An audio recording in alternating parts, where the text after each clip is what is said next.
Hello friends, ಎಲ್ಲರಿಗೂ ನಮಸ್ಕಾರ. Welcome back to our YouTube channel Nandini Kannada vlogs. ಇದು ಬಂದ್ಬಿಟ್ಟು ಶನಿವಾರದ ವ್ಲಾಗ್. ಅಂದರೆ ಆಫೀಸ್ ಮುಗಿಸ್ಕೊಂಡು ಬರ್ಬೇಕಾದ್ರೆ ನಂದು ಹಬ್ಬ ಇದೆ. ಇನ್ನು ಇವತ್ತು ಅಂದರೆ 2, 3, 4ಕ್ಕೆ ಮುಂದಿನ ತಿಂಗಳು ಮಾರ್ಚಲ್ಲಿ ನಮ್ಮ ಹಬ್ಬ ಇದೆ. ಇವತ್ತು ಭಾನುವಾರ, ಇವತ್ತು 15 ಕರೆಕ್ಟಾಗಿ ನಾವು ಹಬ್ಬ ಇದೆ. ಊರ ಜಾತ್ರೆ ಅಂದರೆ 3 ದಿನ ನಡೆಯುತ್ತೆ. ಸೊ ಅದಕ್ಕೋಸ್ಕರ ಸೀರೆ ಸ್ಟಿಚಿಂಗ್ ಕೊಡೋಣ ಅಂತ ತೊಗೊಂಡೋಗಿದ್ದೆ ಆಫೀಸ್ ಮುಗಿಸ್ಕೊಂಡು. ಬಟ್ ಅವ್ರು ಇರಲಿಲ್ಲ, ಬಾಗಿಲು ಹಾಕಿದ್ರು. ಸ್ಯಾಟರ್ಡೆ ಸಂಡೇ 2 ದಿನ ರಜೆ ಅಂತ ಹೇಳಿದರು. ಸೊ ಅದಕ್ಕೋಸ್ಕರ ನಾನು ಮಂಡೇ ಹೋದ್ರಾಯ್ತು ಅಂತ ವಾಪಸ್ ಬರಬೇಕಾದ್ರೆ ಸ್ವಲ್ಪ ಫ್ರೂಟ್ಸು ವೆಜಿಟೇಬಲ್ಸು ಎಲ್ಲ ತೊಗೊಂಡು ಬಂದೆ. ಅದಾದಮೇಲೆ ವ್ಲಾಗ್ ಮಾಡೋದೇ ಮರ್ತೋಗ್ಬಿಟ್ಟಿದ್ದೀನಿ. ಸೊ ವೆಜಿಟೇಬಲ್ಸ್ ಎಲ್ಲ ಏನಕ್ಕೆ ತಂದಿದ್ದೆ ಅಂದರೆ ಹೇಳ್ತೀನಿ. ನನಗೆ ಬೇರೆ ಒಂದು ಏನೋ ಇತ್ತು, ಅದನ್ನು ನಿಮ್ಮ ಜೊತೆ ಶೇರ್ ಮಾಡೋಣ ಅಂತ ತೊಗೊಂಬಂದಿದ್ದೆ. ಬಟ್ ಅದು ಮೂಡೇ ಇರಲಿಲ್ಲ ಮಾಡೋಕ್ಕೆ, ಅದಕ್ಕೋಸ್ಕರ ಮಾಡಲೇ ಇಲ್ಲ. ಅದಾದಮೇಲೆ ಇದು ಭಾನುವಾರದ ವ್ಲಾಗ್. ಭಾನುವಾರ 1-2 ಗಂಟೆ ಹಂಗೆ ದೇವಸ್ಥಾನಕ್ಕೆ ಹೋಗಬೇಕಾಗಿತ್ತು. ಒಂದು ಕೆಲಸ ಇತ್ತು, ಅದಕ್ಕೋಸ್ಕರ ರೆಡಿಯಾಗಿ ದೇವಸ್ಥಾನಕ್ಕೆ ಹೋಗಿದ್ದ ಕೆಲಸನೂ ಆಗಲಿಲ್ಲ, ಏನೂ ಇಲ್ಲ. ಸೊ ನಾವು ಅಂದ್ಕೊಳೋದೇ ಒಂದು, ಅದಾಗೋದೇ ಒಂದು ಅಲ್ವಾ. ಸೊ ಅದಕ್ಕೋಸ್ಕರ ಹೆಂಗೂ ಇಲ್ಲಿವರೆಗೂ ಬಂದಿದ್ದೀನಿ, ದೇವಸ್ಥಾನಕ್ಕೆ ಹೋಗೋಣ ಅಂದ್ಬಿಟ್ಟು ದೇವಸ್ಥಾನಕ್ಕೆ ಹೋಗಿ ಪೂಜೆ ಮಾಡಿಸ್ಕೊಂಡು ಬಂದೆ. ಸೊ ಎಲ್ಲರಿಗೂ, ಗುಬ್ಬಿಲಿರೋರು ಎಲ್ಲರಿಗೂ ಗೊತ್ತಿರುತ್ತೆ, ಗುಬ್ಬಿ ಚೆನ್ನಬಸವೇಶ್ವರ ದೇವಸ್ಥಾನ.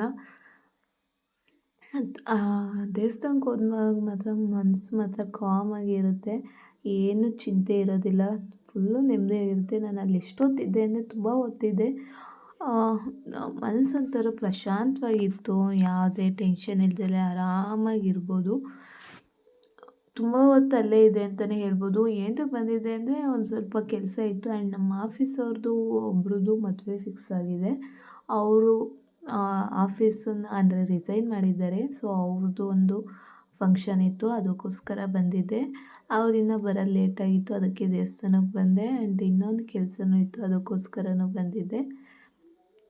ಅವರೆಲ್ಲ ಬರೋವರೆಗೂ ವೆಯ್ಟ್ ಮಾಡ್ತಾಯಿದ್ದೆ. ಅದಾದಮೇಲೆ ಪೂಜೆ ಎಲ್ಲ ಮುಗೀತು. 1-2 ಫೋಟೋ ತಗೊಳ್ಳೋಣ ಅಂತ ಆಚೆ ಬಂದೆ. ಸೊ ಇಲ್ಲೊಬ್ಬರು ಅಕ್ಕ ಇದ್ದರು, ಅವ್ರಿಗೆ ಅಕ್ಕ ಫೋಟೋ ತಕ್ಕೊಡಿ ಅಂದೇಳ ಅಂತ ಹೇಳಿದೆ. ಸೊ ಫೋಟೋ ತಕ್ಕೊಟ್ರು. ನೀವು ತುಂಬ ಪ್ರಿಟಿಯಾಗಿ ಕಾಣಿಸ್ತಾ ಇದ್ದೀರಾ ಅಂದ್ಬಿಟ್ರು. ಒಂದೇ ಸರಿ ಫುಲ್ಲು ನನಗೆ ನಾಚಿಕೆ ಆಗ್ಬಿಡ್ತು ಅಪ್ಪ. ನನಗೆ ಫುಲ್ಲು ಶೈ, ಏನು ಬ್ಲಷಿಂಗ್ ಅಂತಾರಲ್ಲ ಆ ಥರ ಬ್ಲಷಿಂಗು ಎಲ್ಲ ಆಗ್ತಾಯಿತ್ತು. ನನಗೆ ರೆಕ್ಕೆ ಬಂದಂಗೆ ಆಗ್ಬಿಡ್ತು. ರೆಕ್ಕೆ ಏನಾರ ಇದ್ದಿದ್ದರೆ ಆಕಾಶಕ್ಕೆ ಹಾರ್ಬಿಡ್ತಿದ್ನೇನೋ, ಹಂಗೆ ಆಗ್ಬಿಡ್ತು. ಸೊ ಅನ್ಎಕ್ಸ್ಪೆಕ್ಟೆಡಾಗಿ ಅವ್ರು ಹಂಗೆ ಅಂದಾಗ ನನಗಂತೂ ಫುಲ್ ಖುಷಿ ಆಯಿತು.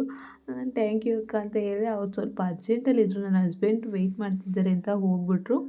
ಸೊ ಅವ್ರ ಜೊತೆ ಒಂದು ಫೋಟೋನೂ ನಾನು ತೊಗೊಂಡಿದ್ದೀನಿ, ಶೇರ್ ಮಾಡ್ತೀನಿ ಇರಿ.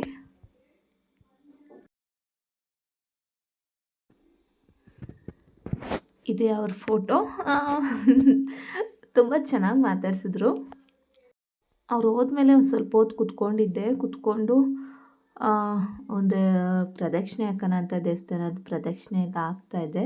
ಸೊ ಇವತ್ತು ಮಾರ್ನಿಂಗಿಂದ ಏನೂ ಕೆಲಸನೂ ಮಾಡಿಲ್ಲ.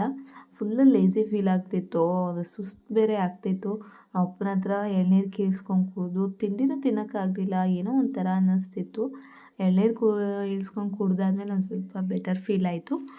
ಅದಾದಮೇಲೆ ರೆಡಿಯಾಗೋಕ್ಕೆ ಸ್ಟಾರ್ಟ್ ಮಾಡಿದೆ. ತಿಂಡಿ ಚಿತ್ರಾನ್ನ ಮಾಡಿದ್ರು ನಮ್ಮಮ್ಮ, ಅದನ್ನು ತಿನ್ನೋಕ್ಕೆ ಮನಸ್ಸಾಗಲಿಲ್ಲ, ಒಂಚೂರು ತಿಂದು ಸುಮ್ಮನಾದೆ. ಅದಾದಮೇಲೆ ಸ್ನಾನ ಮಾಡಿಕೊಂಡು ರೆಡಿಯಾಗಿ ನನ್ನ ಮಗಳಿಗೂ ಸ್ನಾನ ಮಾಡಿಸಿ ರೆಡಿ ಮಾಡಿ, ಅವಳಿನ್ನ ನೋಡಿದ್ರೆ ನಾನು ಹಿಂದೆ ಬೀಳ್ತಾಳೆ ಅಂದ್ಬಿಟ್ಟು ಕದ್ದು ಮುಚ್ಚಿ ಹೋಗಿದ್ದಾಯಿತು. ಆ್ಯಂಡ್ ಈ ವಿಡಿಯೋ ಮಾಡಬೇಕಾದ್ರೆ ಸೊ ಒಬ್ಬ ಹುಡುಗ ಅಂದರೆ ಯಾರೋ ನನಗೆ ನಿಜವಾಗ್ಲೂ ಗೊತ್ತಿಲ್ಲ. ಸೊ ಅವರು ಪ್ರದಕ್ಷಿಣೆ ಆಗ್ತಿದ್ರು, ನಾನು ಹಿಂದೆ ಪ್ರದಕ್ಷಿಣೆ ಆಗ್ತಿದ್ದೆ. ಏನಕ್ಕೋ ಸಡನ್ನಾಗಿ ಹಿಂದೆ ತಿರ್ಕೊಂಡು ನೋಡೋರು. ಆ್ಯಂಡ್ ಮುಂದೆ ಹೋದ್ಮೇಲೆ ಅವರು ಸಡನ್ನಾಗಿ ಸ್ಟಾಪಾಗಿ ನಿಂತ್ಕೊಂಡ್ಬಿಟ್ರು.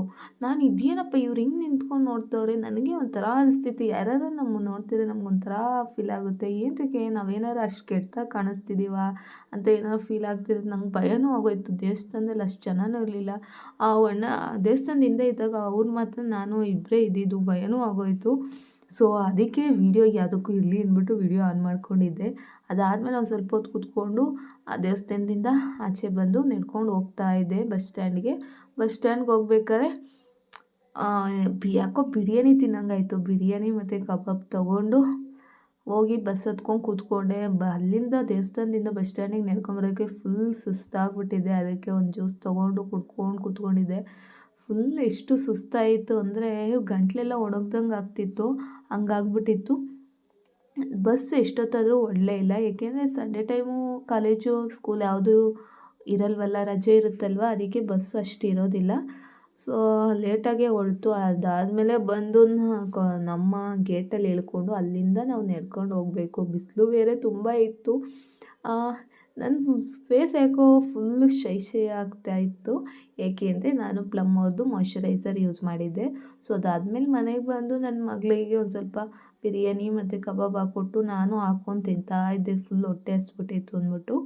ಸೊ ಇಷ್ಟೇ ಫ್ರೆಂಡ್ಸ್ ಇವತ್ತಿನ ವೀಡಿಯೋ. ಈ ವಿಡಿಯೋ ಇಷ್ಟ ಇದ್ದರೆ ಪ್ಲೀಸ್ ಲೈಕ್ ಮಾಡಿ, ಶೇರ್ ಮಾಡಿ ಆ್ಯಂಡ್ ಕಮೆಂಟ್ ಮಾಡಿ. ಇನ್ನು ಯಾರೆಲ್ಲ ನನ್ನ ಚಾನಲ್ನ ಸಬ್ಸ್ಕ್ರೈಬ್ ಆಗಿಲ್ಲ ಪ್ಲೀಸ್ ಸಬ್ಸ್ಕ್ರೈಬ್ ಮಾಡ್ಕೊಳ್ಳಿ. ನನಗೆ ಸಪೋರ್ಟ್ ಕೂಡ ಮಾಡಿ. Thank you so much. ಹಾಗೆ ಇನ್ನೊಂದು ಮಾತು, ಯಾರೋ ಒಬ್ಬರು ಹೇಳಿದ್ದಾರೆ ದೊಡ್ಡವರು, ಲವ್ ಯುವರ್ ಸೆಲ್ಫ್ ಅಂತ. ಸೊ ಯಾಕೆಂದರೆ ನಮ್ಮನ್ನು ನಾವು ಫಸ್ಟು ಪ್ರೀತಿಸ್ಬೇಕು, ಆಮೇಲೆ ಎಲ್ಲರನ್ನೂ ಪ್ರೀತಿಸೋಕ್ಕಾಗೋದು ಅಂತ ಕೇಳ್ಪಟ್ಟೆ. ಸೊ ಅದನ್ನು ತಿಳಿಸ್ಬೇಕು ಅನಿಸ್ತು, ತಿಳಿಸ್ದೆ. Thank you.